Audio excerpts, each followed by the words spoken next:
ভিডিওটি দেখার আগে সবার কাছে ছোট্ট একটি রিকোয়েস্ট করতে চাই, প্লিজ প্লিজ প্লিজ যারা ভিডিওটি দেখবেন সবাই একটা করে সাবস্ক্রাইব করে দিবেন।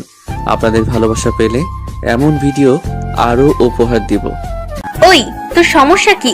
তুই আমার বন্ধুদের সাথে ঝগড়া করিস কেন? বাসাটা কি তোর একা নাকি? আর একদিন উল্টাপাল্টা কথা বললে তোর খবর আছে। তোর বন্ধুদের তোর রুমে থাকতে বলবি।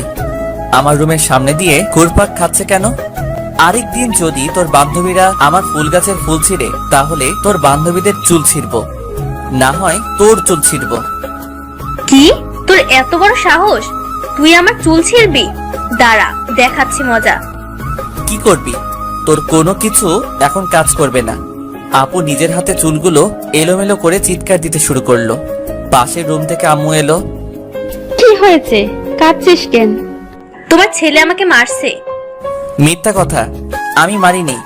আম্মু, আপু নিজের হাতে চুল এলোমেলো করে আমার উপর দোষ চাপানোর অপচেষ্টা চালাচ্ছে। ওই তুই কোন দিন মানুষ হবি? তোর বড় বোনকে তুই মারিস? আজকে তোর খাবার বন্ধ। খাবো না, যাও। আমার কথা সত্য, অথচ আমার কথা বিশ্বাস করো না। তোর আজকে খাবার বন্ধ। আমার এখন কাজ আছে, আমি কিচেনে গেলাম। তানিশা, তুই আমার সাথে রান্না করে চল। যাও, কোনো ব্যাপার না। মনে হয় আপনারা তো কিছুই বুঝতে পারছেন না। আমি পারভেজ, বাবা মায়ের আদরের সন্তান নাকি শাসনের সন্তান তাই বুঝি না। আপুর নাম তানিশা, সবকিছু দখল করে আছে। বাবা ব্যবসা করে, সংসারের মাথা হলো মা। মায়ের কথাই শেষ কথা। বাবা নাকি মাকে ভালোবেসে বিয়ে করেছিল, বাকিটা ইতিহাস। বাসা থেকে বের হয়ে বন্ধুদের নিয়ে আড্ডা দিচ্ছি। আমার কয়েকটা বন্ধু আছে, বন্ধু বললে ভুল হবে, এরা সবগুলো এক একটা কলিজার টুকরা। কিরে মামা, কি হয়েছে? মন খারাপ নাকি? দূর, এটা কোনো জীবন হলো নাকি? কলেজে শাসন, বাসায় শাসন, সব জায়গায় মহিলা আর মহিলা। এই জীবন আর রেখে লাভ কি? হরে আর বাঁচতে চাই না। আমার সবগুলো ফ্রেন্ড মেয়ে। আমার গার্লফ্রেন্ড গুলো মেয়ে। হরে আর বাঁচতে চাই না। আমার সবগুলো গার্লফ্রেন্ড গুলো মেয়ে। বালের কথা বাদ দে, আমার সাথে মজা করিস নাকি? হালারা ফকিন্নি কোনহানের। তোরা কি ছেলেদের সাথে প্রেম করতে চাস নাকি? তোর বালের কথা বাদ দে। আজকে মহিলাদের উপর রাগ করছিস কেন সেটা বল। আমি সবটা খুলে বললাম। আবে, আমি আজকে কোনোভাবে সাহায্য করতে পারবো না। আজকে আমার অবস্থাও একই রকম। বাসায় কে যেন বলে দিছে আমি মামার মেয়ের সাথে প্রেম করি। এদিকে মা আবার অনেক খেপে গেছে। সাইদ, পেটে টান পড়ছে, কিছু খেতে হবে। আমি বেঁচে থাকতে তুই না খেয়ে থাকবি না। দাঁড়া, আমি তোর জন্য খাবার আনছি। 5 মিনিট পর এক গ্লাস পানি এনে বলে, এইটা খা, গলাটা ভিজিয়ে নে। এইটা কি? এইটা বিশুদ্ধ পানি, খাইলে শরীরে একটু জোর পাবি। সাইদ, বেশি রকম হয়ে যাইতেছে কইলাম। আমি জানতাম এমন কিছুই হবে। সাইদ খাবে তোরে? ও 14 গোষ্ঠী তো কিপটা। তোরা থাক, আমি গেলাম। চল দোকানে গিয়ে খেয়ে আসি। চল।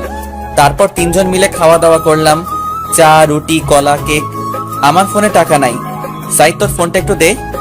কি করবি? বেশি টাকা নাই, 1 মিনিটের মধ্যে শেষ করবি। আরে বেটা, তুই চাইলেই দিয়ে দিব। তারপর মোবাইলটা দোকানদারকে দিয়ে বললাম, এই নেন মোবাইল, যখনই খাবারের বিল দিতে পারি তখন মোবাইল দিয়ে দিবেন। পারভেজ, কাজটা কিন্তু ঠিক করলি না। আবে শালা, ক্ষুধা লাগছে, খাইছি। এখন আমাদের দুজনের জন্য নিজের এই সামান্য মোবাইলটা বন্দুক দিতে পারবি না? সাইদ, আজ থেকে তুই বন্ধুদের জন্য উদাহরণ হয়ে থাকলি রে পাগলা। আমরা জানি তুই তোর বন্ধুদের জন্য নিজের কিডনি পর্যন্ত বিক্রি করতে পারবি রে পাগলা। বালের কথা পরে বলিস, এখন আমার মোবাইলটা দে। তোর মোবাইল তো তুই চাইলেই দোকানদার দিয়ে দিবে। এমন সময় একটা মেয়ে দোকানে এসে বলে, মামা একটা আইসক্রিম দেন। পারভেজ, তুই গরম হয়ে গেছিস, ঠান্ডা একটা আইসক্রিম খা। আব্বে, আইসক্রিম আমি খাই না। আইসক্রিম খাই ফকিন্নির গার্লফ্রেন্ড। ওই তোদের সমস্যা কি? ওই ফকিন্নি, তুই তুই করে বলিস কারে? কানের নিচে একটা দেব, 2 ঘন্টা হা করে দাঁড়িয়ে থাকবি। আরে শালি, তোর এত বড় সাহস, তুই আমারে থাপ্পড় দিবি? তার আগে এই লাথি মাইডা বাত্তি নিভাইয়া দিব। ওই ছামড়া, তোর সমস্যা কি রে? আরেকবার উল্টাপাল্টা কিছু বললে চিৎকার দেব বলে দিলাম। তারপর মেয়েটা চলে গেল। এইভাবে ঘোরাফেরা করে রাতে বাসায় গেলাম। সারাদিন কই ছিলি? জাহান্নামে। গিয়ে দরজা বন্ধ করে লাইট অফ করে ঘুমিয়ে আছি। 10টার দিকে মা ডাকছে খাবার জন্য। খাবো না, তুমি খাও, আর তোমার মেয়েকে খাওয়াও। এখন খেলে খা, না খেলে সারা রাত না খেয়ে থাকতে হবে। আসতেছি। তারপর খাওয়া দাওয়া শেষ করে ছাদে গেলাম। ছাদে গিয়ে দেখি আপু দাঁড়িয়ে আছে, তাই গিয়ে পেছন থেকে একটা থাপ্পড় দিয়ে বললাম, কি রে ছাদে কি করিস? আমার দিকে ঘুরে তাকিয়ে বলছে, কোন শালারে? একটা চিৎকার দিলাম, মেয়েটাও একটা চিৎকার দিল। ওই শালা, তুই আমাকে ফলো করতে করতে আবার বাসায় চলে আসছিস? লও ঠেলা, আমার পিছনে পিছনে ফলো করে আমার বাসায় চলে আসছিস আর আমাকে বলছিস আমি তোর মতো শেষটিকে ফলো করি না? যা ভাগ। এমন সময় আপু ছাদে আসছে। কি রে, কি হয়েছে? দেখ তো, সেই কখন থেকে ছেলেটা আমাকে ফলো করছে। ওই ফকিন্নি, মুখে লাগাম দে। আমি তোরে ফলো করব কেন? তুই আমাকে ফলো করছিস। তোরা থামতো, তোরা কেউ কাউকে ফলো করিসনি। দেখ তানিশা, এই ছেলেটার কথাগুলো সুবিধার লাগছে না। আরিফা, এইটা আমার ছোট ভাই পারভেজ, আর পারভেজ এই আমার বান্ধবী আরিফা। আরিফা আজ থেকে আগামী 1 মাস এখানে থাকবে। এক তোর জ্বালায় বাসা থেকে বাইরে থাকতে হয়, আর নতুন একটা আনছিস। আমার সাথে না পেরে এখন আমার পিছনে বান্ধবীকে লাগিয়ে দিয়েছিস। এটা তোর ভাই দুনিয়ার বদমাইশ, রাস্তায় আমার সাথে ঝগড়া করেছে। ওই একদম চুপ। কেন জানুক তুই কেমন ভালো ছেলে, পরিবারের জানা দরকার। আর একটা কথা বললে কিস করে দিব বললাম। ওই কুত্তা, তোর মুখে থুতু দিব বলে দিলাম। পারলে ঠেকাইস। তারপর চলে আসলাম, আমি আমার রুমে চলে আসলাম আর ওরা ওদের রুমে। রুমের ভিতরে গিয়ে তানিশা আপু আর আরিফা আপু কথা বলছে। তোর ভাই এত খারাপ কেন রে? ওই, তুই আমার ভাইরে খারাপ বলছিস কেন? দেখলে না কেমন করে কথা বললো। সকাল থেকে আমার উপর রাগ করে আছে, মিথ্যা অভিযোগ দিয়ে সারাদিন না খাইয়ে রাখছি, তাই আমার রাগ তোর উপর ঝাড়ছে। আমার উপর যতটুকু পারছে ততটুকু দিছে। তোর ভাই কি সবসময় তোর সাথে এমন করে নাকি? সব সময় না, যখন আমি খোঁচা দেই তখন এমন করে। বাহ, বেশ ভালো তো। ইস, যদি আমার একটা ভাই থাকতো।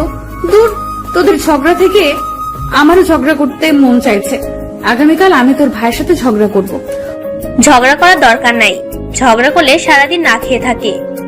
ও ঠিক আছে, তাহলে করলাম না। অনেক কিছু মিস করলাম রে। আচ্ছা, তোর বাবা মা কতদিন দেশের বাইরে থাকবে? আগামী 1 মাস আমাকেও সঙ্গে যেতে বলেছিল, তবে আমার কাছে ভালো লাগেনি, তাই যাইনি। এই 1 মাস তোর সাথে থাকবো।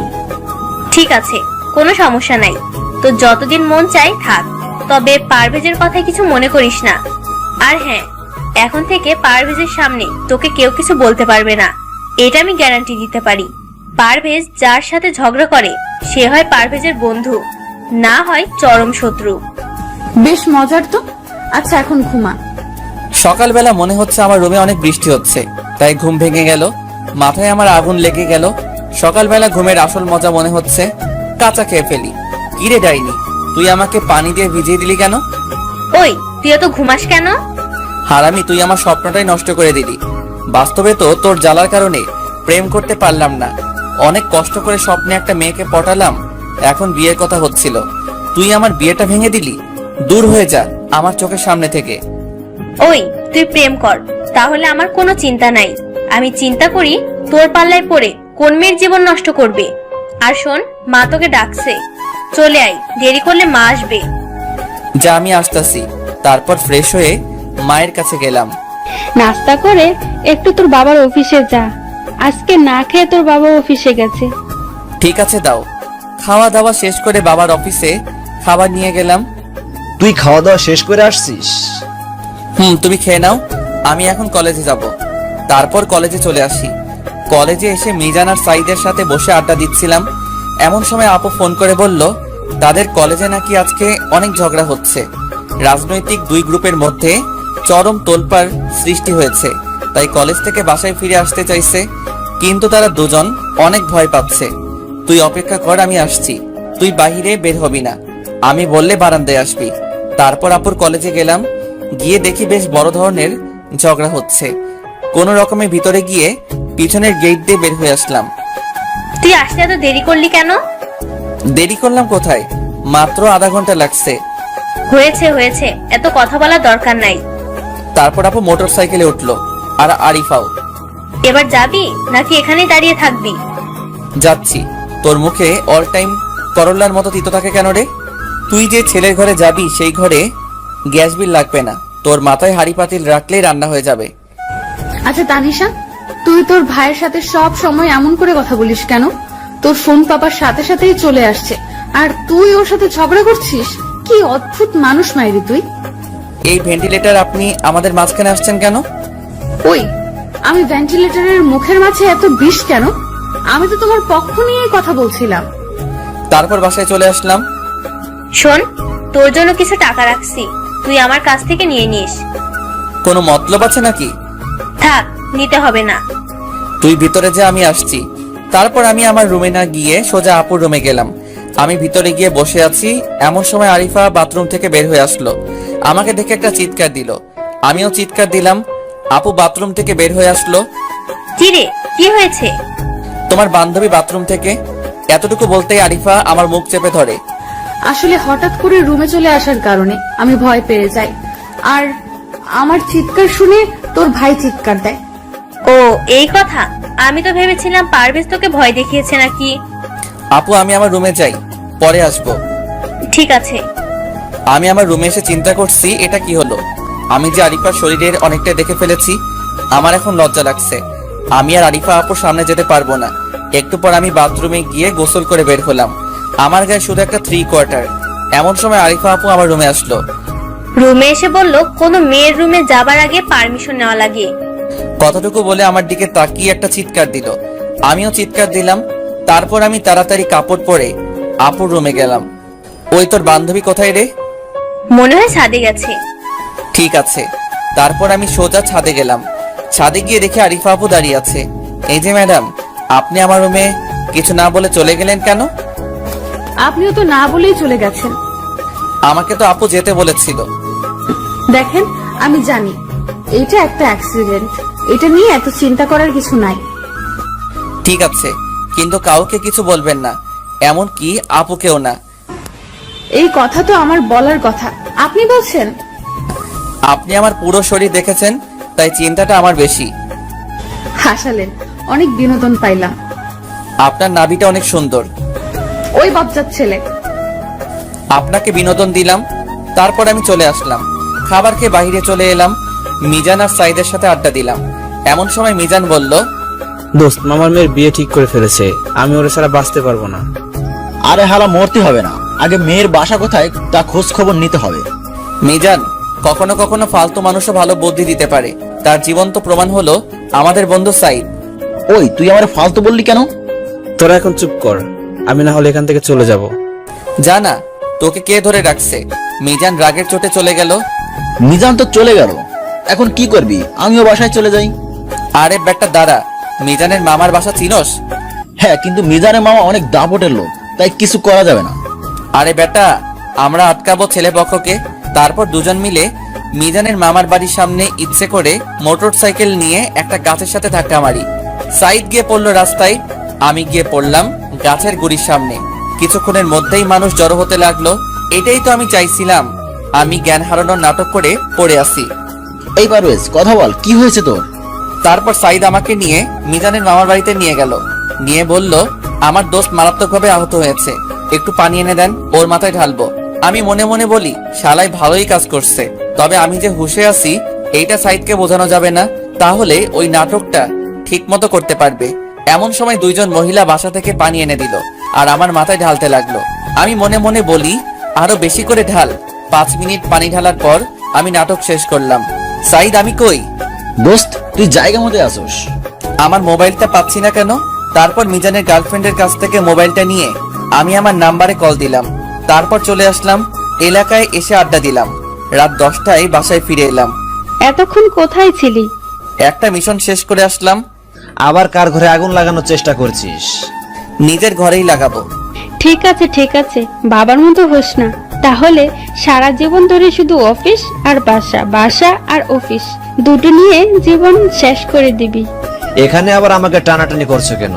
মা, তোমাদের পার্সোনাল ঝগড়া তোমাদের রুমে গিয়ে করো। ওই, তুই বড়দের মাঝে কথা বলিস কেন? বাবার মতো হইছস। এইটা কিন্তু ঠিক না। বারে বারে আমাকে টেনে কেন আনো? বারে বারে আমাকে টেনে কেন আনছো? আর আমার ছেলে আমার মতোই হবে, তোমার সমস্যা আছে? আমার ক্ষুধা লাগছে, খাবার দিবা নাকি বলো? তোর বাবাকে বল খাবার রেডি করে দিতে। মা চলে গেল।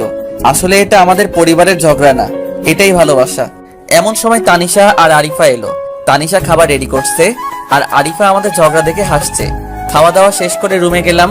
এমন সময় তানিশা আমার রুমে আসলো। এই নে তোর টাকা, আর শোন, এগুলো আমার জমানো টাকা। এই টাকা দিয়ে ভালো দেখে একটা মোবাইল কিনবি। আমার মোবাইল তো ঠিক আছে, মোবাইল কিনে কি করব?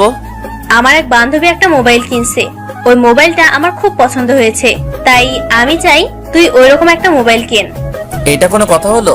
এমন সময় মোবাইলের কথা বলায় আমার মনে পড়লো মিজানের গার্লফ্রেন্ডের কথা। আপু তুই দাঁড়া, আমি একটু কথা বলে আসি। একজনের সাথে আমার কিছু কথা আছে। তা কথাটা কি ছেলের সাথে না মেয়ের সাথে? মেয়ের সাথে। কতদিন ধরে চলছে?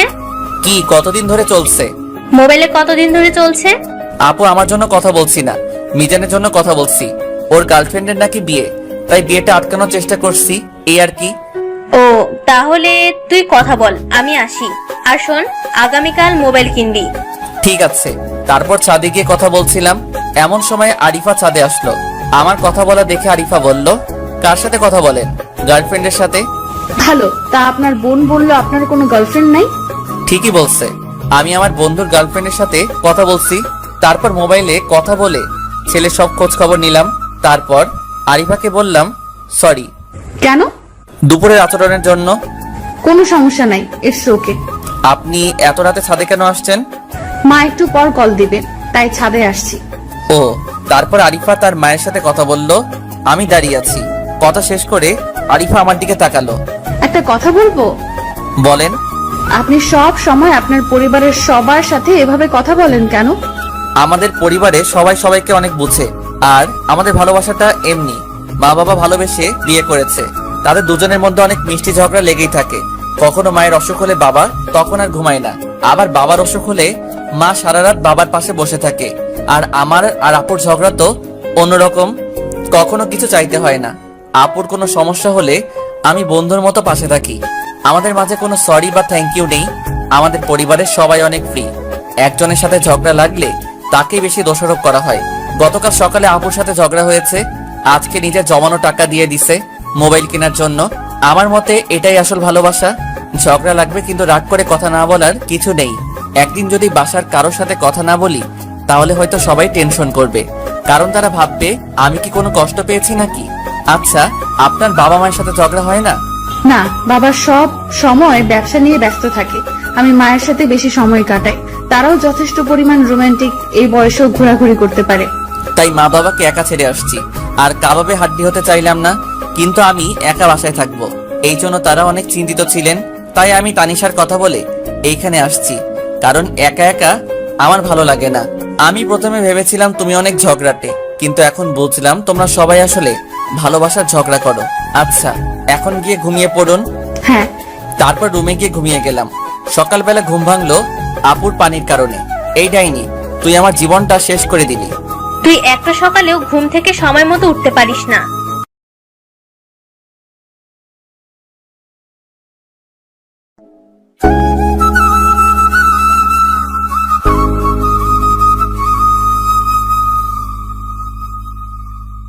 তুই একটা সকালেও ঘুম থেকে সময় মতো উঠতে পারিস না। তাই বলে তুই আমার গায়ে পানি ঢেলে দিবি? আমাকে একটা দিন আরামসে ঘুমাতে দিবি না?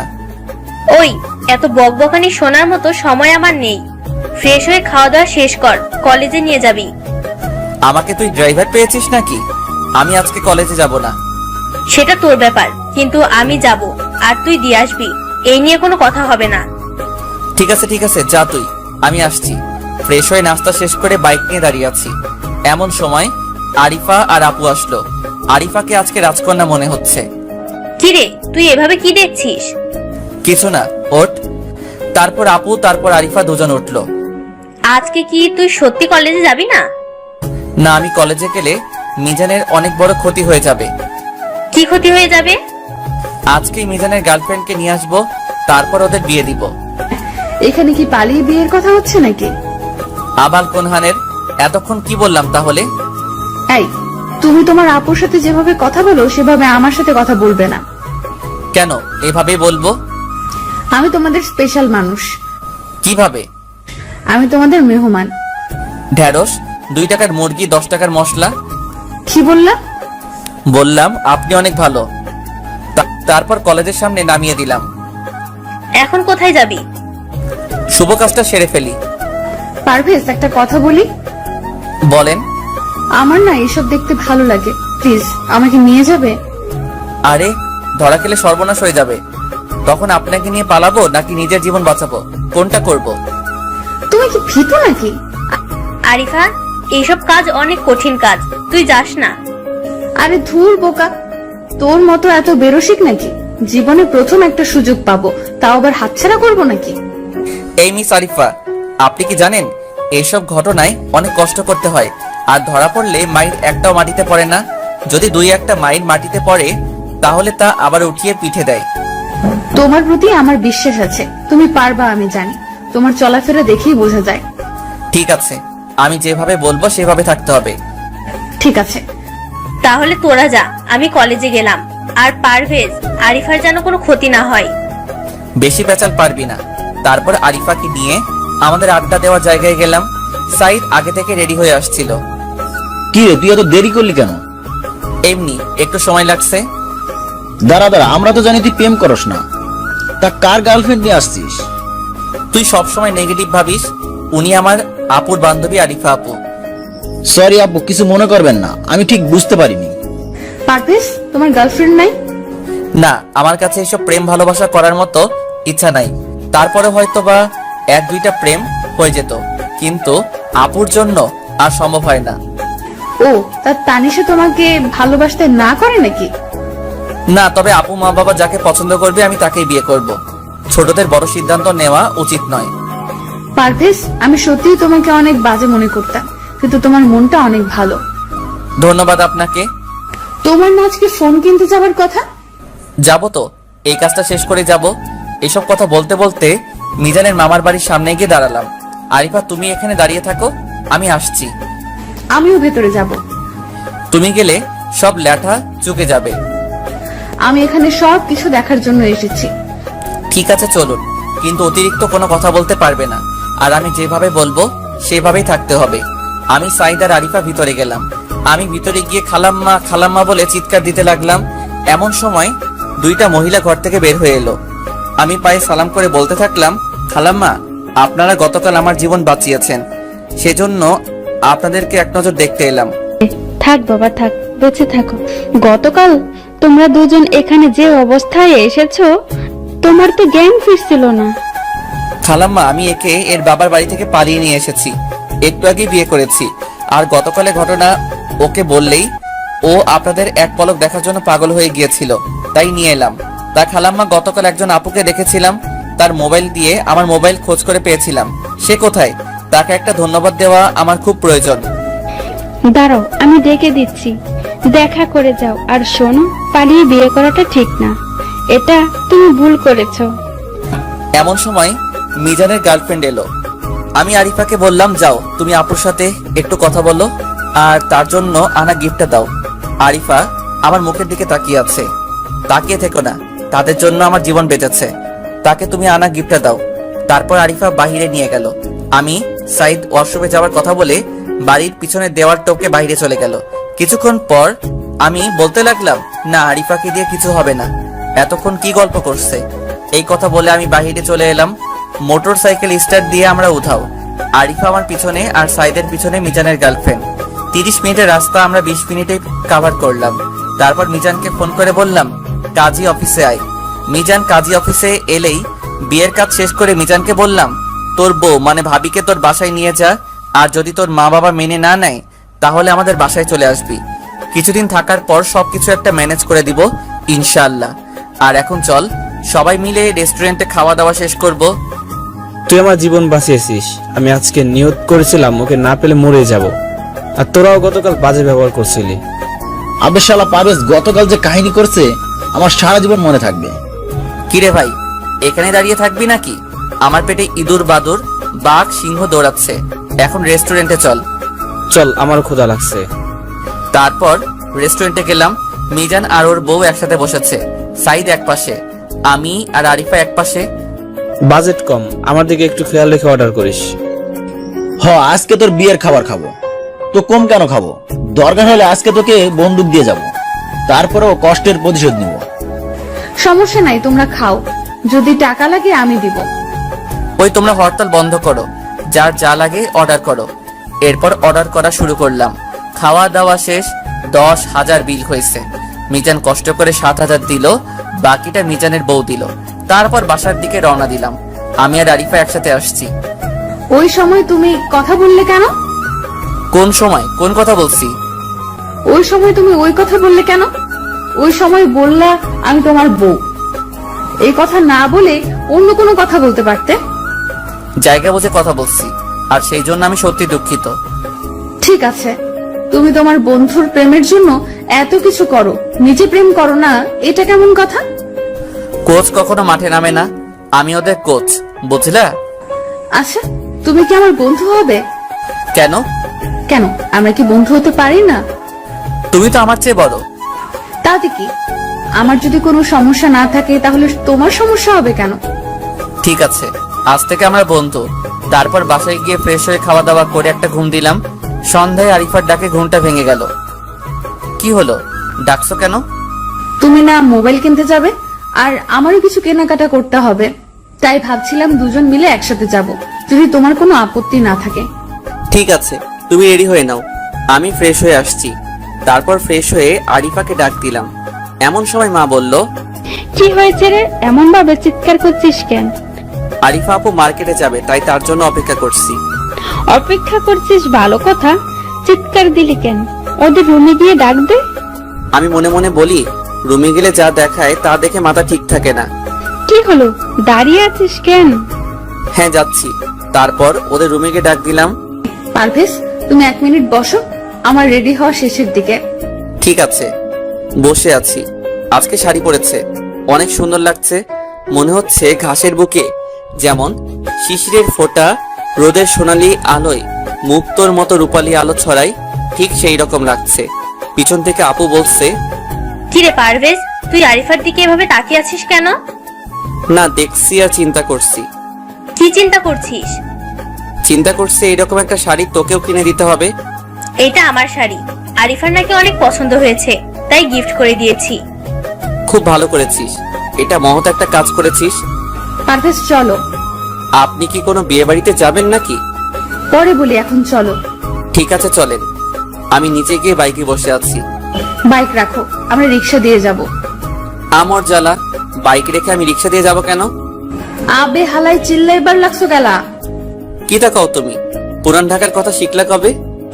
আবে হালাই কি কইবার লাগছো? আবে, আমার বাড়ি তো পুরান ঢাকা। হইছে, এখন বাইকে ওঠো। বললাম তো রিক্সা দিয়ে যাব। ঠিক আছে চলো। তারপর রিক্সা নিলাম। আরিফা আগে উঠে বসলো, তারপর আমি উঠে বসলাম। এত দূরে বসে আছো কেন? এইভাবে কোনায় বসলে একটু ধাক্কা লাগলেই পড়ে যাবে। না পড়বো না। এত কথা বলার কি আছে, কাছে এসে বসো। তারপর আর কিছু বললাম না, একদম পাশাপাশি বসে আছি। আরিফা বা আমি কেউ কিছু বলছি না, অনেকক্ষণ ধরে চুপ করে আছি। এমন সময় ফোন বেজে উঠলো। হ্যালো, কে? দোস্ত, আমার অবস্থা খুবই খারাপ। 2 গার্লফ্রেন্ডের সাথে দেখা করতে হইব, পকেটে টাকা নাই। মর গিয়ে, এসব কাজের জন্য আমাকে ডাকবি না। দোস্ত, তোর কাছে টাকা থাকলে দে না, পরে দিয়া দিমু। আমার কাছে কোনো টাকা আর নাই, পারলে তুই আমারে কয়েকশো টাকা দে। তারপর ফোন কেটে দিলাম। মার্কেটের সামনে রিক্সা থামালো, ভাড়া মিটিয়ে ভিতরে গেলাম। তোমার সব থেকে কোন রং ভালো লাগে? আমার কাছে সব রং ভালো লাগে, তোমার কোনটা দরকার? কোন রঙের শাড়ি পছন্দ করো? ইয়াং বয়সে নীল রঙের শাড়ি পরাই ভালো, আর তোমাকে বেশ মানাবে। আর 3 পিস কোন রঙের হলে ভালো হবে? 3 পিস কালো রঙের হলে ভালো লাগবে, আর হলুদ রঙের হলেও ভালো লাগবে। ঠিক আছে চলো। তারপর প্রথমে নীল রঙের শাড়ি নিল, এরপর কালো রঙের 3 পিস নিল, আর হলুদ রঙের 3 পিস নিল। কিছুক্ষণ পর বলল, তুমি এখানে দাঁড়াও, আমি একটু আসছি। তারপর লেডিস শপে গিয়ে 30 মিনিট পরে আসলো। এতক্ষণ লাগে? ম্যাচিং করে কিনলাম। কি? কিছু না। এবার তাহলে বাইরে যাওয়া যাবে? তোমার মোবাইল কিনবে না? আমার মোবাইল এখান থেকে কিনবো না, অন্য দোকানে গিয়ে কিনবো। তারপর আমার পছন্দ মতো একটা মোবাইল কিনলাম। চলো বাসায় যাই। শপিং করার পর খাওয়া দাওয়া না করে আমি কোনোদিন বাসায় যাই না, তাই খাওয়া দাওয়া করে বাসায় যাব। ঠিক আছে চলো রেস্টুরেন্টে যাই। তারপর খাওয়া দাওয়া করলাম, টুকটাক কথা। তারপর আরিফা জোর করে বিল দিল। বাইরে এসে রিকশায় উঠলাম। একটু যেতেই ফুলের দোকান দেখে আরিফা বলল, থামেন থামেন, আমার ফুল কেনার বাকি আছে। এখন ফুল দিয়ে কি করবে? গোলাপ আমার অনেক প্রিয়, তুমি একটু দাঁড়াও, আমি আসছি। এরপর অনেকগুলো ফুল নিয়ে আসলো। তারপর আবার বাসার দিকে রওনা দিলাম। কিছুক্ষণ পর বাসায় গেলাম। আধা ঘন্টা পর বাসায় পৌঁছে গেলাম। গোসল করে ঘুমিয়ে পড়লাম। 1 ঘন্টা পর আবার তানিশা আপু ডাকতে শুরু করলো। এখন তো সকাল হয়নি, এখন ডাকছিস কেন? আরিফা তোকে ছাদে যেতে বলেছে।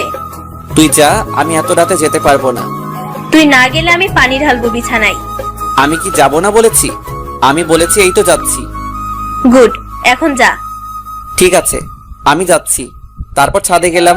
গিয়ে দেখি নীল রঙের শাড়ি পরে দাঁড়িয়ে আছে। অনেক সুন্দর লাগছে। মনে হয় রাতের নীল পরি এখানে এসেছে। হালকা চাঁদের আলোয় আরিফাকে আলোকিত করে রেখেছে। আমাকে কি ডেকেছো? হুম। কিছু বলবে? পিছন থেকে ফুলের তোড়া বের করে হাঁটু গেড়ে বসে বলে, আই লাভ ইউ পারভেজ। আমি অনেক ভেবেছি, কিন্তু চিন্তা করে দেখলাম আমার জীবনে তোমার মতোই একজন মানুষ দরকার। আমার মতো বয়সে ছোট ছেলে তোমার দরকার? বিশ্বাস করো, আমি তোমাকে ভালোবেসে ফেলেছি। মনের সাথে অনেক যুদ্ধ করেছি, কিন্তু পারিনি। তোমাকে ভালো না বেসে থাকতে পারলাম না। আরিফা, তুমি আমার বড় বোনের বান্ধবী। এটা সমাজ, পরিবার কেউ মানবে না। তুমি মানলেই সবাই মানবে। তুমি এখন ওঠো। না, তুমি আগে আমার ভালোবাসা গ্রহণ করো। আমি তোমার বোনের সাথে কথা বলেছি, সে বলেছে তুমি রাজি হলে তার কোনো আপত্তি নেই, আর তোমার পরিবারের কারো আপত্তি থাকবে না। দেখো আরিফা, আমি তোমাকে আমার বোনের নজরে দেখেছি, যা শুধু আপু ডাকিনি। ওইটা আমার অনেক বড় ভুল ছিল। তোমাকে আমার আপু ডাকার প্রয়োজন ছিল। আর শোনো, তুমি উঠে ঘরে যাও আর ঠান্ডা মাথায় চিন্তা করো। তুমি আমাকে গ্রহণ না করলে আমি এখান থেকে যাব না। দেখো, সেটা তোমার ব্যাপার। আজকে যদি তুমি আমাকে গ্রহণ না করো, তাহলে আমি নিজেকে শেষ করে দিব। আচ্ছা, তুমি আমাকে 2 দিন সময় দাও। আমি 2 দিন পর তোমাকে আমার উত্তর দিব। 2 মিনিট সময় দিলাম। 2 দিনের সময় কি বেশি চেয়েছি? আর বেশি তেরিবেরি করলে আমি নিজেই নিজেকে শেষ করে দিব। না, তুমি নিজের কোনো ক্ষতি করো না। আমি তোমাকে 2 দিন সময় দিলাম।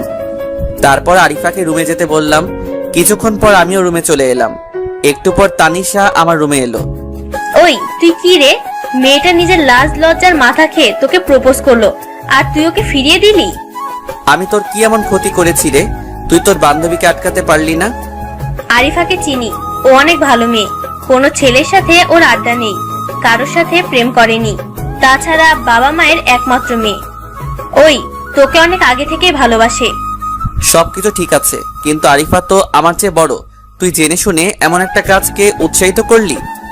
ওই তোকে আরো 1 বছর আগে থেকেই ভালোবাসে। মজা করিস আমার সাথে? 2 দিন আগে আমাকে প্রথমবার দেখেছে, আর তুই বলছিস 1 বছর? শোন, 5 বছর হলেও আমার কিছু করার নেই। তুই আমার সাথে ওর উকালতি করতে আসিস না। 3টা চড় দিল তানিশা আমার গালে। আমার মুখে তোর কথা শুনেই তোকে ভালোবেসেছিল। তুই যখন আমাকে কলেজ থেকে নিয়ে আসতি, তোকে এক নজর দেখার জন্য দূরে দাঁড়িয়ে তোকে দেখতো। আমি জানতাম ভালোবাসা কি, তুই তা বুঝিস না। তাই আরিফাকে প্রপোজ করতে মানা করেছিলাম। কিন্তু যখন তুই মিজানের জন্য এত কিছু করলি, তখন আরিফা আমার কোনো কথাই মানলো না, তাই প্রপোজ করছে। ঠিক আছে, আমাকে একটু চিন্তা করতে দে। আর এই কথাগুলো আমাকে ভালো করে বললেও পারতি, গায়ে হাত না তুললেও হতো। তোকে আদর দিয়ে দিয়ে মাথায় তুলে ফেলেছি, এখন মাথা থেকে নামাতে হবে, তাই মারছি। ঠিক আছে, আজকের পর থেকে তুই আর আমার উপর কোনো অধিকার খাটাতে আসবি না। ভালো করে চিনি না, জানি না কিভাবে আমি একজনকে ভালোবাসবো, তা তুই একবারও চিন্তা করলি না? 2টা দিনকে বেশি সময় চাইছিলাম। তোর ইচ্ছা, আমি তোর উপর কোনো অধিকার দেখাবো না। যা, তোকে মুক্তি দিলাম। আমি রাগ করে বাসা থেকে বেরিয়ে এলাম। রাস্তায় অনেকক্ষণ হেঁটে হেঁটে আবার বাসার সামনে এলাম। তারপর ছাদে গেলাম। এক কোনায় ছাদে বসে আছি। বসে থাকতে থাকতে কখন যে ঘুমিয়ে গেছি বলতে পারবো না। সকালে ঘুম ভেঙে গেলে নিচে যাওয়ার সময় দেখি আরিফা দরজার সামনে দাঁড়িয়ে আছে। তুমি কোথায় গিয়েছিলে? একটু আগে তোমাকে তোমার রুমে পেলাম না। ছাদে গিয়েছিলাম। ফ্রেশ হয়ে আসো, তোমাকে নিয়ে বাইরে যাব। আমি যেতে পারবো না, আমার অনেক ঘুম ধরেছে, চোখ জ্বালাপোড়া করছে। পরে কোনো সময় যাব। তুমি ঠিক আছো? কোনো সমস্যা নাই? আচ্ছা, আগামীকাল তুমি তোমার কথা জানাবে। দয়া করে না করো না। চেষ্টা করব। তবে আপুকে দিয়ে আমাকে অপমান না করলেও পারতে। তানিশা তোমাকে কি বলছে? কিছু না। 1 বছর কারো পিছনে না ঘুরে তাকে সামনাসামনি বলে দিতে, তাহলে এত কষ্ট আর নাটক করার কিছু থাকতো না। তোমার বাবা মায়ের সাথে দেখা করলাম। আমি তোমাকে যেমন ভাবতাম তা পরীক্ষা করে দেখলাম। আইসক্রিমের দোকানে তোমার সাথে ইচ্ছে করে ঝগড়া করছি, আর তুমি দেখলাম আমাকে টিটকারি মারলে। তাই ভাবলাম তুমি হয়তো ইফটিজিং করো, তাই আরেকটু সময় নিলাম। জয় বাংলা, হইছে কাম। আজকের পর থেকে আমার বিষয় কোনো কথা আপুর সাথে শেয়ার করতে পারবে না। তানিশাকে ছাড়া আমি কিভাবে থাকবো? ওই সব কিছু ব্যবস্থা করে দিল, আর ওকে কোনো কিছু জানাবো না। এটা কেমন কথা? শোনো, আগামীকাল লাগবে না, আজকে আমার উত্তর নিয়ে নাও। আমি আপুর সাথে প্রেম করতে পারবো না। তবে যদি মা বাবাকে রাজি করাতে পারো তবে তা ভিন্ন কথা। তোমার চেয়ে বয়সে বড় কারোর সাথে প্রেম করতে পারবে না? তাহলে তোমার বাবা মাকে রাজি করানোর কি আছে? আচ্ছা, তুমি কি আমাকে সত্যি ভালোবাসো? নিজের জীবনের চেয়ে বেশি। বিয়ের আগে আমার সাথে রাত কাটাতে পারবে? কি বলছো এসব? তোমার মাথা ঠিক আছে? হ্যাঁ, যা শুনলে তাই বলছি। বিয়ের আগে আমার সাথে রাত কাটাতে পারবে? আমাকে 2 দিন সময় দাও, আমি তোমাকে ভেবে বলছি।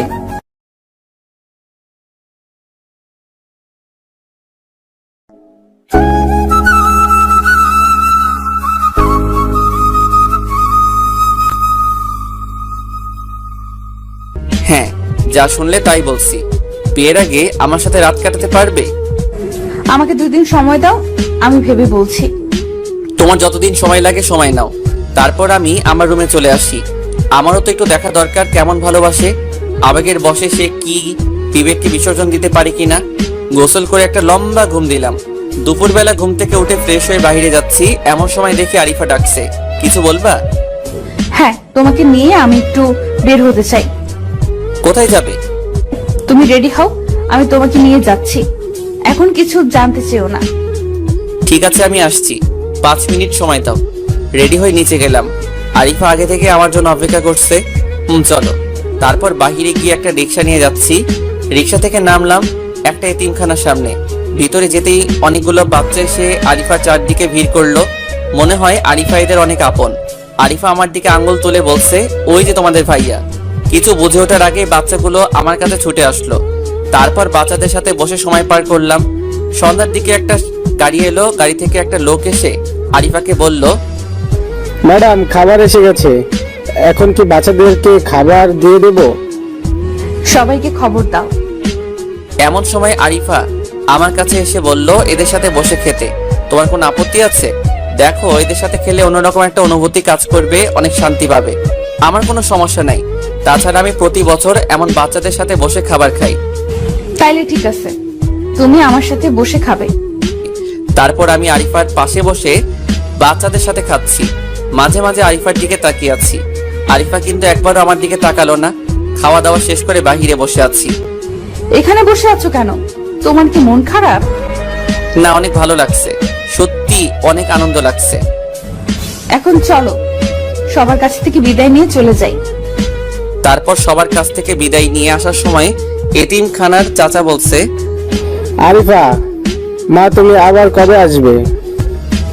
সঠিক বলতে পারি না, তবে যদি আমি না আসতে পারি তাহলে এখন থেকে প্রতি মাসে পারভেজ আসবে। ও, তাহলে ঠিক আছে। ভালো থেকো মা, ভালো থেকো বাবা। তারপর বাহিরে এসে রিক্সা নিয়ে আবার বাসার দিকে রওনা দিলাম। আরিফা আজকে প্রয়োজন ছাড়া কোনো কথা বলছে না। আগের মতো চঞ্চলতা তার ভিতরে আমি দেখতেও পাচ্ছি না। তবে বাচ্চাদের সাথে অনেক হেসে হেসে কথা বলছে। নীরবতা ভেঙে আমি প্রশ্ন করলাম, আরিফা, এখানে তুমি কতদিন পর পর আসো? যখন আমার মন ভালো থাকে না তখন আসি। এই এতিমখানাটা বাবা বানিয়েছে। অনেকগুলো বাচ্চা এখানে থাকে আর লেখাপড়া করে।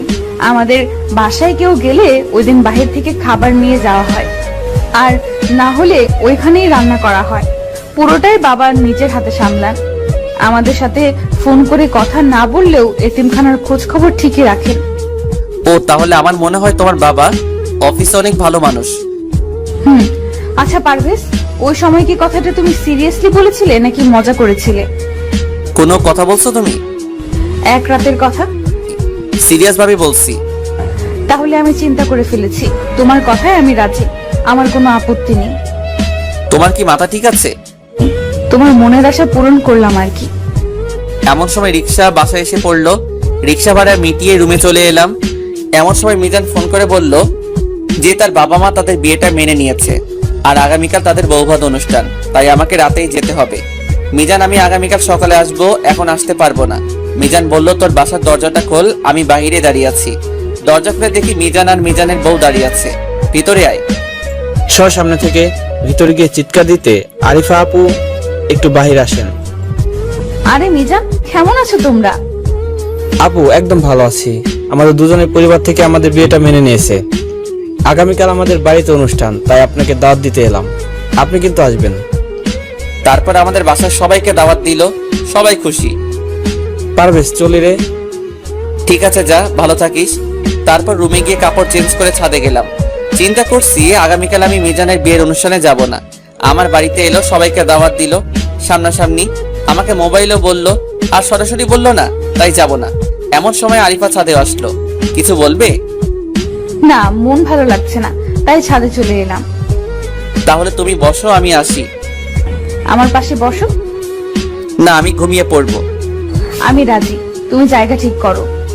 নিজের কানকে বিশ্বাস করতে পারছি না। আরিফা, তুমি কি বলছো তা তুমি জানো? আমি জানি, আমার কোনো সমস্যা নেই। তুমি তো দেহ চাও আর আমি তোমার মন চাই। তুমি না হয় দেহটা নিলে, তার বিনিময়ে আমাকে তোমার মনটা দিবে। চুপ করে নিচে চলে এলাম। এখানে আরিফার কোনো দোষ নেই, সবটুকু আমার দোষ। কোনো চিন্তা না করে বাহিরে গিয়ে একটা সিগারেট ধরিয়ে দিলাম। আরিফার কথাগুলো কানে বাজতে থাকলো। তুমি তো দেহ চাও আর আমি তোমার মন চাই।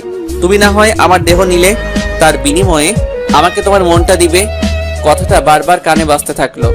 আমি আর কোনো কিছু চিন্তা করতে পারছি না। দুইটাই বাসায় গিয়ে ঘুমানোর চেষ্টা করছি, কিন্তু চোখে ঘুম আসছে না। তাই আবার ছাদে গেলাম। ছাদে গিয়ে দেখি আরিফা দাঁড়িয়ে আছে। এত রাতে তুমি ছাদে কি করো? চোখ মুছতে মুছতে আরিফা বলল, এমনি ঘুম আসছিল না, তাই একটু ছাদের খোলা আকাশ দেখতে এলাম। আকাশে মেঘ করেছে, বৃষ্টি আসবে, রুমে যাও। আকাশের বৃষ্টির দেখা যায়, কিন্তু মনের মাঝে তুফান এলেও তা দেখা যায় না। একটা কথা বলবো?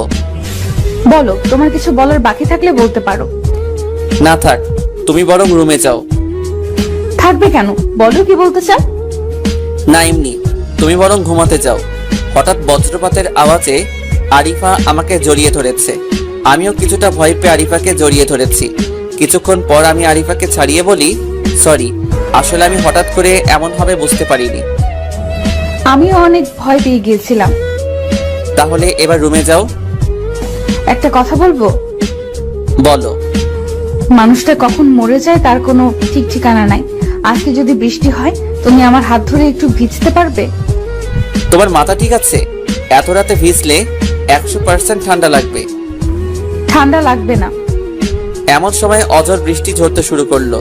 আমি নিচের দিকে রওনা দিলাম। আরিফা আমার হাত ধরে থামিয়ে দিল। আমি আর কিছু বললাম না। আমার হাত ধরে দাঁড়িয়ে আছে। চারদিক কেমন যেন অন্ধকার হয়ে গেছে।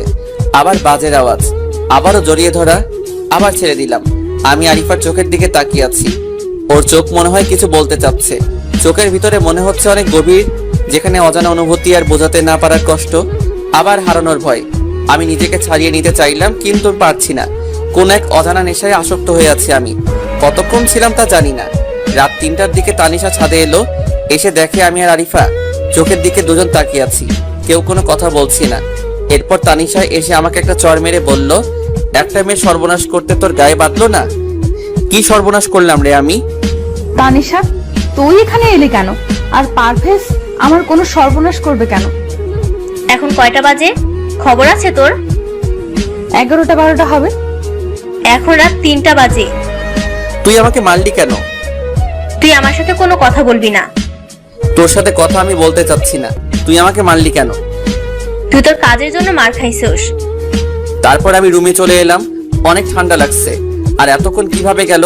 3-4 ঘন্টা এভাবে দাঁড়িয়েছিলাম তা আমি জানি না। এটা কি কোনো ঘর ছিল, নাকি আমি আরিফাকে ভালোবেসে ফেলেছি? এইসব চিন্তা করতে করতে ঘুমিয়ে গেলাম। সকাল 10টার দিকে ঘুম ভাঙলো। ঘুম থেকে উঠে ফ্রেশ হয়ে নিলাম। বাসার সবাই মনে হয় কোথাও যাবে। তারপর মনে পড়লো মিজানের বৌভাত অনুষ্ঠানে যাবে মনে হয়। পারভেজ, তুমি যাবে না মিজানদের অনুষ্ঠানে? না, আমি যাব না। তাহলে আমিও যাব না। তুমি যাও, আর না গেলে মিজান মন খারাপ করবে। তুমি না গেলে মন খারাপ করবে না? না, কারণ আমি আরো পরে যাব। আমি তোমার সাথে যাব। এমন সময় মা বাবা তানিশা সবাই বলছে, পারভেজ আরিফা তোমরা আসো, আমি একটু পরে যাব। তোর ফাজলামি বাদ দিয়ে চল। আমি তো যাওয়ার জন্য রেডি হইনি। তাহলে রেডি হয়ে চলে আসিস। চল আমরা যাই। আরিফা আর কোনো কথা বলল না, আমার দিকে তাকিয়ে চলে গেল মায়ের সাথে। তারপর আবার গোসল করে নীল রঙের পাঞ্জাবি পরে চলে গেলাম। গিয়ে দেখে অনেক মানুষ এসে গেছে। দুপুরে খাবার সময় খাবার খাচ্ছি, এমন সময় একটা ছেলে আরিফার ওড়না ধরে টান মারে। আমি ছেলেটার কাছে গিয়ে বললাম, তুমি কি ইচ্ছা করে টান মারছো নাকি এমনি হয়ে গেছে? ছেলেটা বলল, কি জিনিস ভাই, ইচ্ছে করে দিছি। আমার মাথা নষ্ট হয়ে গেল। লাত্তি, খুশি, চড়, থাপ্পড় যেভাবে পারছি মারছি। কয়েকজন ফেরানোর চেষ্টা করছে, ছেলে আর আমার মাঝে নেই। খান কি পোলা আসবি, ওইটার সহ দিমু মাদার পো। ইচ্ছা মতো কিছুক্ষণ দেওয়ার পর, কিরে তুই আমার মেহমানকে মারছিস কেন? তোর মেহমান আরিফার ওনা ধরে টান মারছে। খান কি পোলা, কত বড় সাহস এর, আবার আমাকে বলে যে কি জিনিস। ভাই বুঝতে পারে নাই, ছাইড়া দে। তারপর মিজান ছেলেটাকে বলল আরিফের কাছে ক্ষমা চাইতে। ছেলেটা আরিফার কাছে ক্ষমা চাইছে। থাক ভাই, আর কখনো এমন করো না। আপু জীবনেও করবে না। তুই যা ইচ্ছা করে, তাতে আমার কিছু যায় আসে না। আমার পরিচিত কারোর সাথে করলে হাসপাতালে নিয়ে যাওয়ার মতো অবস্থা রাখবো না ইনশাল্লাহ। তারপর আমি খাওয়া দাওয়া বাদ দিয়ে ছেলেটাকে হাসপাতালে নিয়ে গেলাম। আসলে রাগ উঠলে মাথা ঠিক থাকে না, ওই জন্য এমন করি। হাসপাতালে নিলে বলে পুলিশ কেস, ইপটিজিং করতে গিয়ে ধরা খাইছে, তাই এমন হয়েছে। কি কি লাগবে বলেন, আমি করে দিচ্ছি। থানায় ডায়েরি করতে হবে। এখন আপনাকে মারবো, তারপর আপনি থানায় যাবেন, পুলিশ আসবে, তদন্ত করবে। আমি পুলিশকে ঘুষ দিয়ে পাঠিয়ে দিব। তারপর আবার আরেকটা তদন্ত কমিটি গঠন হবে, যে এই কমিটি ঠিক মতো কাজ করেছে কিনা। তারপর তোর চিকিৎসা হবে। বুঝতে পারছি ভাই, দাঁড়ান আমি চিকিৎসা করছি। তারপর ছেলেটাকে হাসপাতালে দিয়ে আসলাম। আসার আগে দেখলাম ছেলেটার মা আসছে, এসে কান্না করছে। তারপর আমি বললাম, আমি আপনার ছেলেকে মেরেছি, পারলে ক্ষমা করে দিয়েন। আল্লাহ তোর শরীরে কিরা পড়বে, তুই আমার ছেলেকে মারছিস। আন্টি আপনি দাঁড়ান, আমি আসছি। তারপর এক প্যাকেট রক্ত দিয়ে চলে আসলাম। রাতে বাসায় আসলাম, কেউ আমার সাথে কথা বলছে না, কারণ আজকেও মারামারি করছি। আর আমি এটাও জানি আজকে আমার খাবার বন্ধ। কি আর করব, না খেয়ে ঘুমিয়ে গেলাম। রাত 12টার দিকে আরিফা কল দিছে। কিছু বলবা? একটু ছাদে আসো। কিসের জন্য? এমনি, তুমি আসো। ঠিক আছে। তারপর ছাদে গিয়ে দেখি আরিফা খাবার নিয়ে ছাদে বসে আছে। কি ব্যাপার, ছাদে আসতে বললা কেন? খাবারটা খেয়ে নাও। এটা কার খাবার? তোমার জন্য লুকিয়ে রাখছিলাম। আমার মাথায় হাত দিয়ে বলো, এটা কার খাবার? এইবার আরিফা বলল, এইটা আমার খাবার। রাতে রুমে খাওয়ার কথা বলে নিয়ে আসছিলাম। তুমি খাও, আমি খাবো না। তাহলে খাবারগুলো নিচে ফেলে দেই। না, তুমি খাও। যদি তুমি নিজের হাতে খাওয়াতে পারো তাহলে খাবো। পারবো না। আমার না রাতে না খেয়ে থাকতে অনেক কষ্ট হয়, তাই বলছিলাম তুমি যদি নিজের হাতে খাইয়ে দিতে। তোমার হাতে কি হয়েছে? তুমি যদি নিজের হাতে খাইয়ে দিতে পারো তাহলে তুমি যা চাইবে তাই পাবে। তুই শিওর? হুম। তারপর আরিফাকে নিজের হাতে খাইয়ে দিচ্ছি। একটু পর আরিফাও আমাকে খাইয়ে দিচ্ছে। এভাবে খাওয়া দাওয়া শেষ করলাম, পানি দিয়ে হাত পরিষ্কার করলাম। একটা কথা বলি। বলো। ওই ছেলেটা আমার ওড়না ধরে টান দিছে, তার জন্য তোমার এত খারাপ লাগলো কেন? জানি না। তুমি কি আমাকে ভালোবাসো? জানি না। আগামীকাল বাসায় চলে যাব। মা বাবাকে বলেছি, তাই তারা 1 মাস না থেকে চলে আসবে।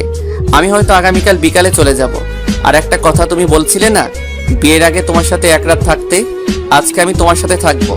আরিফা তুমি ভুল ভাবছো, আমি তো এত কিছু ভেবে বলিনি। শর্ত তো শর্তই।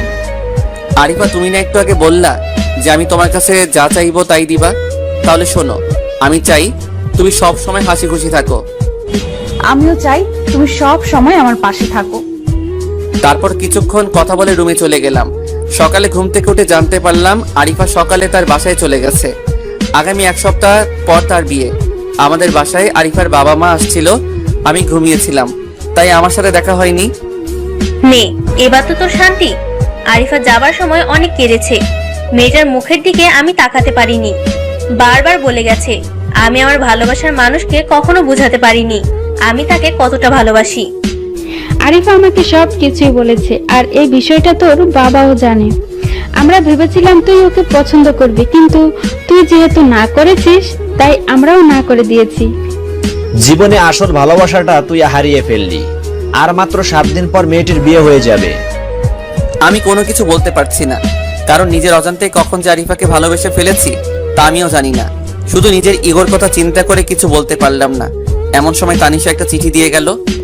এই নে, তোর জন্য এই চিঠিটা দিয়ে গেছে। আমি চিঠিটা নিয়ে আমার রুমে চলে গেলাম। চিঠিটা খুলবো কিনা তা নিয়ে মনের মাঝে একটা ভয় কাজ করছে, কি লিখে গেছে আরিফা। তাই বাসা থেকে বের হয়ে নদীর পাড়ে বসে চিঠিটা খুললাম। চিঠিটাতে লেখা ছিল, প্রিয় পারভেজ, সেই কবে থেকে তোমাকে ভালোবাসি, কিন্তু তা বলতে পারিনি। যখন তোমাকে বললাম তখন তুমি আমাকে বললে তোমার সাথে এক রাত থাকার জন্য।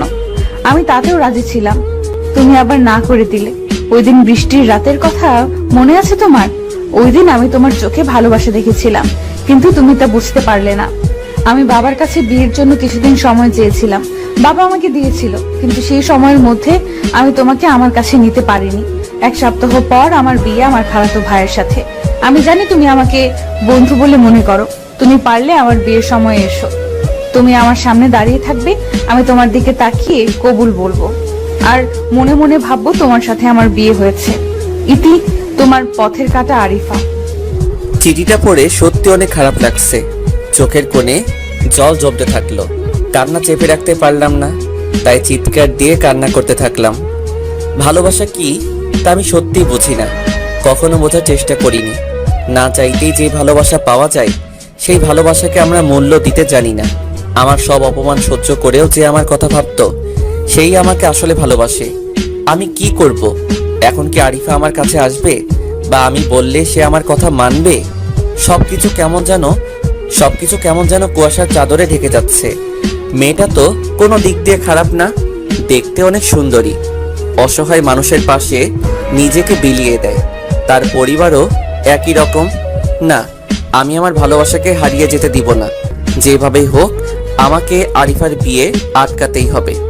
মিজান সাইদকে ফোন দিলাম, দরকার হলে আরিফাকে তুলে আনবো, তাও নিজের ভালোবাসাকে হারিয়ে যেতে দিব না। কিছুক্ষণ পর ওরা আসলো। দোস্ত, তুলে আনতে পারবো যদি আরিফা রাজি থাকে। আরিফা মনে হয় রাজি হবে। কনফার্ম করতে বল। ঠিক আছে, আরিফাকে ফোন দিলাম। আরিফা, আমি সরি। সরি কেন বলছো? তোমাকে আমি কখনো বুঝতে পারিনি।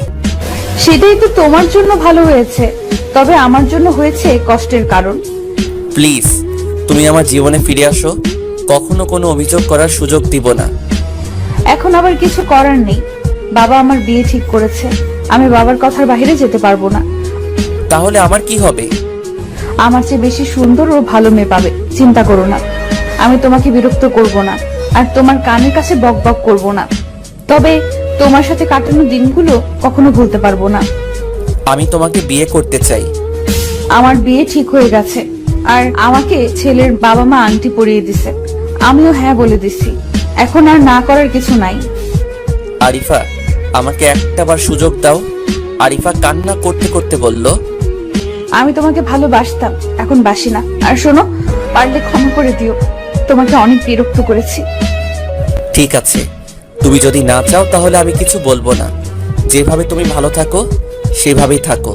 আমি তোমাকে অনেক বিরক্ত করেছি, পারলে ক্ষমা করে দিও। তুমি কি একটু আমাদের বাসায় আসতে পারবে? কেন? একটু শপিং করতে যাব। বিয়ের পর তো আর তোমার সাথে কথা বলতে পারবো না, তখন অন্য কারো জীবনের সাথে জড়িয়ে যাবে আমার জীবন। তুমি একটু আসো। ঠিক আছে, আসছি। তারপর আরিফাদের বাসায় গেলাম। বাসাটা অনেক বড়, কিন্তু পরিবারের সদস্য মাত্র 3 জন। আরিফার তার মা বাবার সাথে পরিচয় করিয়ে দিল। কিছুক্ষণ কথা বলার পর আরিফা বলল, পারভেজ, চলো শপিং করতে যাই। চলো। এরপর রিক্সা নিয়ে শপিং করতে গেলাম। কেউ কোনো কথা বলছি না, তবে আরিফার চোখের কোণে মুক্তার মতো জল করছে। আরিফা, তুমি কাঁদছো? না, আসলে রাস্তার ধুলো এসে চোখে পানি চলে এসেছে। তা তোমার চোখে পানি কেন?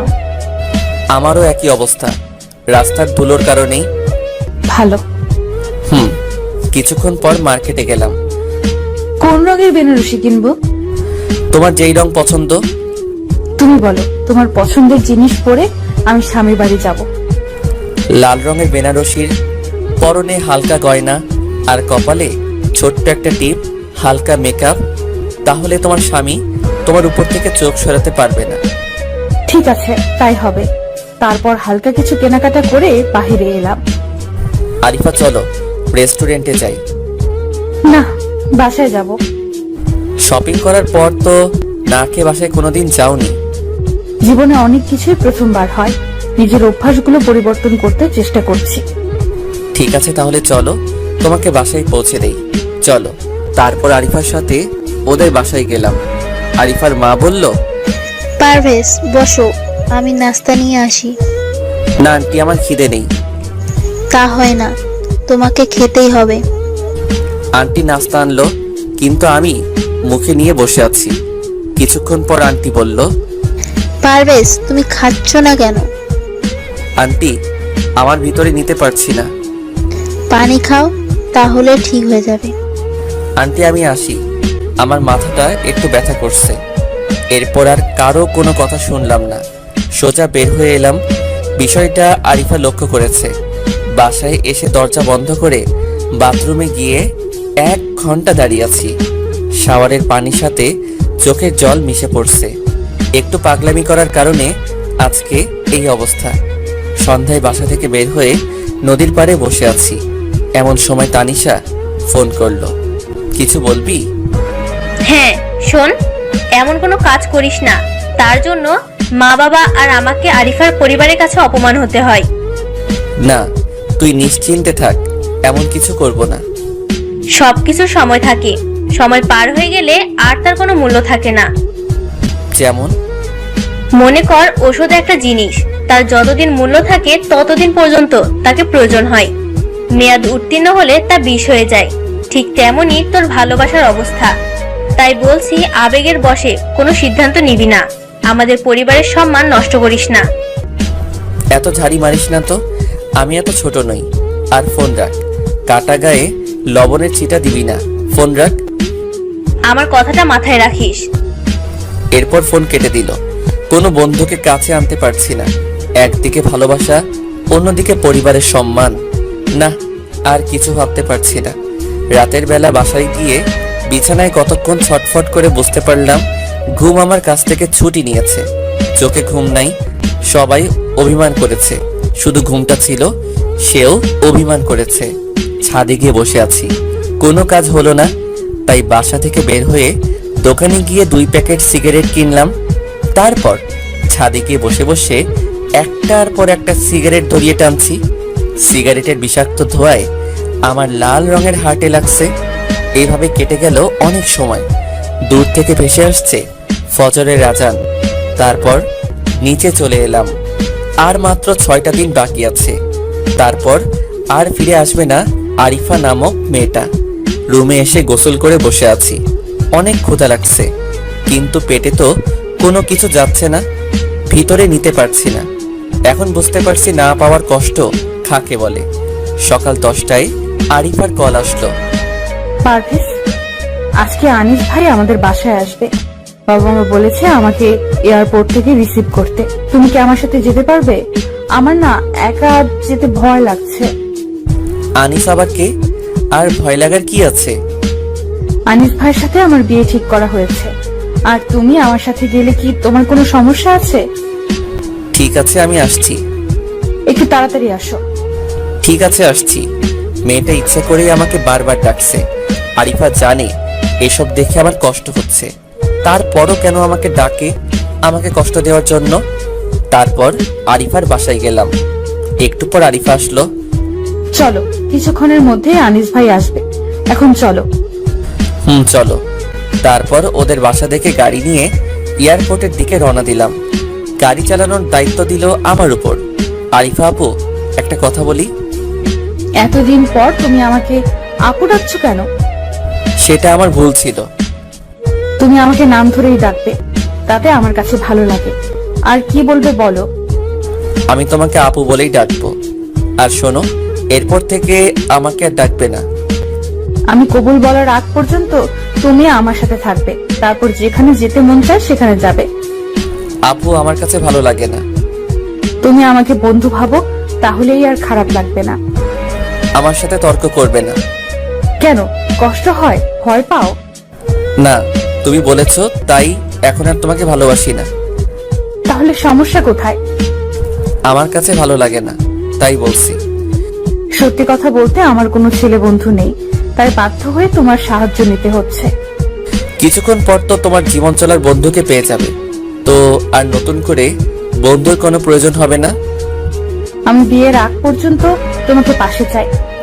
কথা বলতে বলতে এয়ারপোর্টে চলে গেলাম। কিছুক্ষণ পর একটা ছেলে আসলো।